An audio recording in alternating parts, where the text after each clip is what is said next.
चलिए शुरू करते हैं मुफ्ती सलमान अजहरी साहब का बयान। किस चीज़ से रोज़ा टूटता है, किस चीज़ से नहीं टूटता। नहीं टूटेगा। बहुत से भाइयों का ये सवाल है कि क्यों नहीं टूटेगा।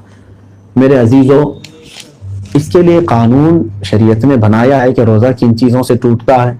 हर वो चीज़ जो तुम्हारे किसी भी हिस्से से मैदे के अंदर जाए, मैदा जिसमें हम खाना पानी सब चीज़ें दाखिल करते हैं, उसके अंदर अगर कोई चीज़ पहुंचती है तो रोज़ा टूट जाएगा। इंजेक्शन जो है डायरेक्ट मैदे में नहीं जाता, ये नसों में जाता है, तो जिसकी वजह से रोज़े के टूटे। अगरचे इसमें बाज़ अइम्मा इकराम का इख्तिलाफ है।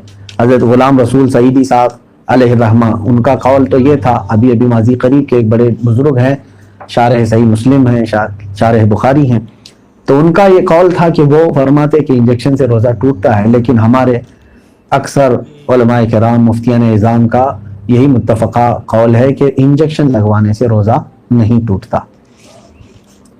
अब मैंने वो बताया है कि मनफज़ यानी वो रास्ता जो मैदे तक ले जाता है, मैदे तक दाखिल होने तक की कोई चीज़ है तो उससे रोज़ा टूट जाता है।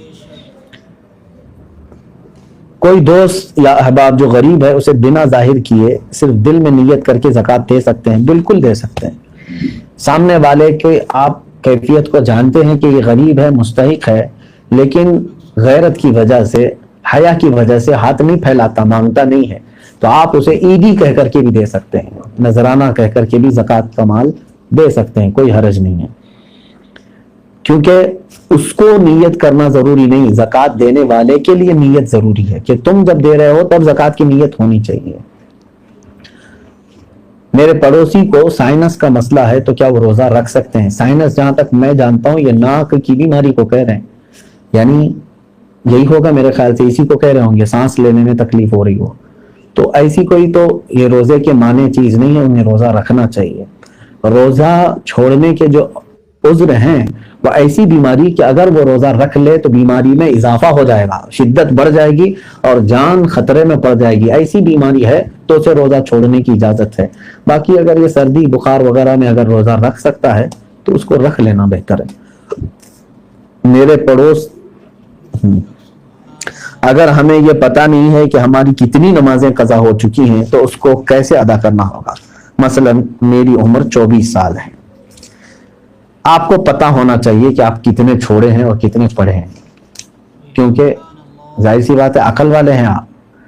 आपकी उम्र आज 24 साल, जैसे साहब आप कह रहे हैं 24 साल आपकी उम्र है और आपको मालूम नहीं है कि कितनी छूटी हैं, लेकिन आपको शरीयत ने एक तरीका ये दिया है कि अंदाजा करो। हो सकता है तुम पर नमाजें फ़र्ज किस उम्र से हुई, मिसाल के तौर पर 12 साल से, सब पर होती नहीं है, जब बालिग हुआ उस वक्त से नमाजें फ़र्ज हुई।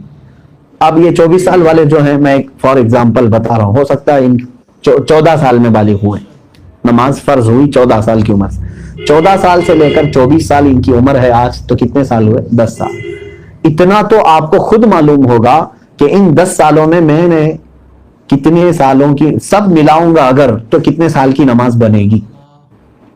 हो सकता है आधा कर लो, और उसमें भी सारी नमाजें एक तरह की नहीं है।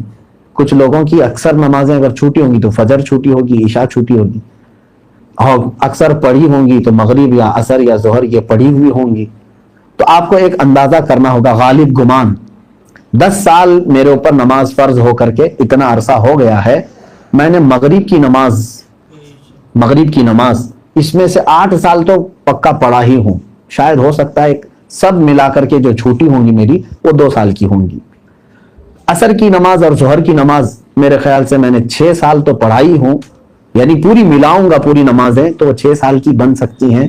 4 साल की अगर सब छूटी हुई जमा करूंगा तो 4 साल की बन सकती हैं। तो हुआ ये कि मगरिब की छूटी हुई कितनी हुई? 2 साल की। जोहर असर की छूटी हुई 4 साल की होगी, 6 साल पढ़ा होगा और 4 साल छूटी होगी। अब आता है इशा का नंबर और फजर का नंबर, तो आप ये सोच लो कि ये 10 सालों के अंदर हो सकता है 1 साल पूरी नमाजें मिला करके मैंने फजर पढ़ी होंगी, 9 साल तो मेरी फजर बाकी होगी, और इशा को आधा कर लो। तो हर नमाज को आपको एक गालिब गुमान बनाना पड़ेगा। अच्छा है कि आपने 24 साल की उम्र में सवाल किया है, अब 60 साल की उम्र में मुझसे सवाल होता तो मैं उसी अंदाज से बताता। तो अब आपको उसी तरह के नमाजें पढ़ना है। अब मिसाल के तौर पर फजर की आपने अंदाजा कर लिया 10 سال کے عرصے میں میری کل نمازیں جو چھوٹی ہیں وہ 9 سال کی چھوٹی ہوں گی، میں نے شاید 1 سال کی پڑھی ہوں. یہ آپ کے اوپر ہے، میں اگزامپل بتا رہا ہوں. تو اب آؤ اس کی شروعات کرنے کے لیے قضا نمازوں کی. اب فجر کو پہلے کمپلیٹ کرنا چاہیں اس کو کر سکتے ہیں، ایک ایک نماز کو بھی پکڑ کر کے کرنا چاہیں تو کر سکتے ہیں. اب میں نے صبح شام کنٹینیو فجر کی قضا شروع کر دی. دن میں 50 رکعتیں پڑھ لی. 50 رکعتوں کا مطلب ہوا 25 دن کی فجر کی نماز قضا ہو گئی. اب اس میں شریعت نے آسانی بھی تمہیں دی ہے.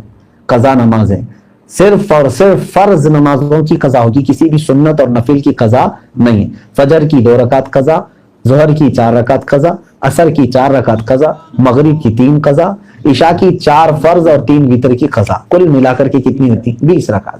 20 رکعتیں دن کی ہوتی ہیں. لیکن ابھی میں چل رہا ہوں فجر کی. اب ہو سکتا ہے آپ یہ سوال کریں گے کہ میں نیت کیسے کروں، کون سے دن کی، سنیچر کی، اتوار کی، پیر کی، منگل کی، کون سی ہے؟ ظاہر سی بات ہے اب آپ کے پاس اندازہ ہی نہیں ہے کہ کون سے دن کی چھوٹی ہے. اس کے لیے بھی شریعت نے یہ چھوٹ دی ہے کہ آپ جب نیت کریں گے یوں نیت کریں، اے اللہ میں اس فجر کی 2 رکعت فرض نماز قضا کی نیت کیا جو میری زندگی میں پہلی چھوٹی ہے. کیا نیت کریں گے آپ؟ میں نے اس فجر کی 2 رکعت فرض نماز قضا کی نیت کیا جو میری زندگی میں سب سے پہلے باقی ہے. ہر 2 رکعت پہ یہی کہنا ہے آپ کو، کیونکہ جب وہ ادا ہو جائے گی تو جو پہلے ہے وہ آتی جائے گی. تو 9 سال کی قضا ہونے تک آپ کو یہی نیت کرنا ہے جو میری زندگی میں پہلی باقی ہے. ظہر کی بھی کرنا ہے یہی، میں نے اس ظہر کی 4 رکعت فرض نماز قضا کی نیت کیا جو میری زندگی میں پہلی باقی ہے. یعنی ترتیب میں اب جو پہلی باقی ہے اس کی میں نے نیت کر لیا، پھر اس کے بعد یہ آتی جائیں گی. اب مثال کے طور پر 100 نمازیں آپ کی ہیں، آپ نے نیت کر لیا میں نے اس ظہر کی 4 رکعت فرض نماز قضا کی نیت کی جو میری زندگی میں پہلی باقی ہے، تو 100 پہلے نمبر والی ہو گئی. اس کے بعد 99 بچے، لیکن جو دوسرے نمبر پر تھی نماز اب وہ کون سے نمبر پر آ جائے گی؟ پہلے نمبر پر آ جائے گی نا پھر سے. تو ہمیشہ یہی نیت کرتا جائے گا جب تک کہ وہ 100 پوری نہ ہو جائے. نیت بھی آپ کو سمجھ میں آ گئی قضا کے لیے. اب اس میں چھوٹ بھی دی گئی ہے آپ کو، رکعتیں چھوٹی کرنے کا بھی حکم ہے. یعنی اس طرح کے آپ کو مختصر کر سکتے ہیں آپ. مثال کے طور پر نماز میں سورہ فاتحہ پڑھا، آپ انا اعطینا اور قل واللہ احد پڑھ رہے ہیں، چھوٹی صورتیں پڑھ رہے ہیں. یہی کنٹینیو چاہے تو ہر رکعت میں پڑھ سکتے ہیں، ہر نماز میں 2 صورتیں پڑھی. اور تسبیحات جو ہیں رکوع اور سجدے میں وہ 3 پڑھ رہے ہیں، وہ تو ٹھیک ہے، اتنی مقدار تو آپ کو رکوع اور سجدہ کرنا ہی ہے. لیکن اتحیات میں بھی تشہد پڑھا انگلی اٹھا کر، درود ابراہیمی اور دعائے معصورہ اگر نہیں بھی پڑھا تو اس کی نماز ہو جائے گی. تو یہاں اور شارٹ کر دیا گیا ہے. قضا کرنے والے کے لیے یہ سہولت بھی ہے، وہ چاہے تو اپنی جلدی سے جلدی یہ پوری قضا مکمل کر سکتا ہے. جوانوں آپ سب سے میری گزارش ہے، بڑھاپے میں انتظار مت کرنا. کسی بوڑھے کو میں نے قضا کرتے ہوئے نہیں دیکھا کہ پوری زندگی کی وہ قضا کر کے گیا ہو، بہت کم. بڑھاپے میں اصل نمازیں پڑھنے میں ہی گھٹنوں میں تکلیف، کمر میں تکلیف ہو جاتی ہے. دیکھتے نہیں آپ آج مسجدوں میں اچھوں سے زیادہ کرسیوں کی نمازیں زیادہ ہو گئی. کیوں؟ اس وقت ان کو اپنی فرض نمازیں ہی دشوار ہو گئی ہیں، کہاں قضا کریں گے. نوجوانوں آپ کے پاس آج قوت ہے، طاقت ہے، آپ روزانہ یہ آپ اپنا ایک وقت لے لو، گھنٹہ 2 گھنٹہ، میں دن میں کوئی ایک وقت مخصوص کر لوں اور اس میں صرف اپنی قضا مکمل کر لوں. چند دنوں کے بعد آپ دیکھو گے آپ صاحب ترتیب ہو جاؤ گے. صاحب ترتیب اس کو کہتے ہیں جس کی پوری زندگی میں 5 سے زیادہ نمازیں قضا نہ ہو. اور اللہ تبارک و تعالیٰ کا وہ ایسا محبوب بندہ ہے کہ فرشتے اس کی ایک جھلک دیکھنے کو بےقرار ہیں، جو پورے مکمل اپنی نمازیں مکمل کر چکا ہو. اللہ ہم سب کو توفیق عطا فرمائے. صلی اللہ علیہ یا رسول اللہ وسلم علیک یا حبیب اللہ. خالق مجھے مخلوق کا سلطان بناتا، اعزاز خودی بخش کے ذیشان بناتا. خالق مجھے مخلوق کا سلطان بناتا، اعزاز خودی بخش کے ذیشان بناتا. اور جس خاک نے بوسے لیے نعلین نبی کے،